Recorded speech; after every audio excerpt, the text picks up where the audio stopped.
சுந்தரம் சிவானிய ஸ்கூல்ல இறக்கி விடுறேன்னு வீட்டுல சொல்லிட்டு கார்ல கூட்டிட்டு போறாரு சிவானிய. அப்ப சிவானி சொல்றாங்க, அப்பா உங்க போன்ல ஏதோ கால் வருது பாருங்கப்பா. சொல்லிட்டு சிவானி லவுட் ஸ்பீக்கர்ல போனை ஆன் பண்ணி விட்டுறாங்க. சுந்தரம் கேக்குறாரு, யாரு தாசா? லவுட் ஸ்பீக்கரை சுந்தரம் ஆஃப் பண்ணிட்டு போன்ல பேசிக்கிட்டு இருக்காரு. சிவானி அதிர்ச்சியாகி எல்லாத்தையும் கேட்டுக்கிட்டே இருக்காங்க, அப்பா என்னென்ன பேசுறாங்கன்னு. பவானி கிட்ட சொல்றாங்க, அம்மா அப்பா போன்ல தாசு பேசுறாங்கம்மா. பவானி கேக்குறாங்க சிவானி கிட்ட, உன்னை கிட்னாப் பண்ணதா சொன்னியே அந்த தாஸ் தானே? ஆமாம்மா. சுந்தரம் சொல்றாரு, சிவானி அது தாஸ் இல்லம்மா, பாஸ்.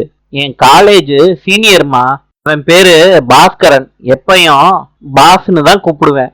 எப்படியோ பேசி சமாளிச்சிடுறாரு ஒய்ஃப் கிட்டையும் அவங்க பிள்ளை கிட்டையும். சிவானிய ஸ்கூல்ல இறக்கி விட்டுறாரு, பவானிய வீட்டுல இறக்கி விட்டுறாரு. திருப்பி சுந்தரம் காரை எடுத்துக்கிட்டு வர்றாரு.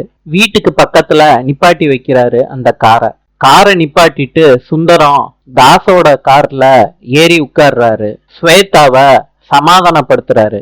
பவானி கார் இங்க நிக்குது, சுந்தரம் எங்கன்னு தேடுறாங்க. அப்ப சுந்தரம் தாசோட கார்ல ஸ்வேதா கைய புடிச்சுக்கிட்டு இருக்கத பவானி பாத்துடுறாங்க. கடுப்பாயிடுறாங்க. நாளை சந்திப்போம்.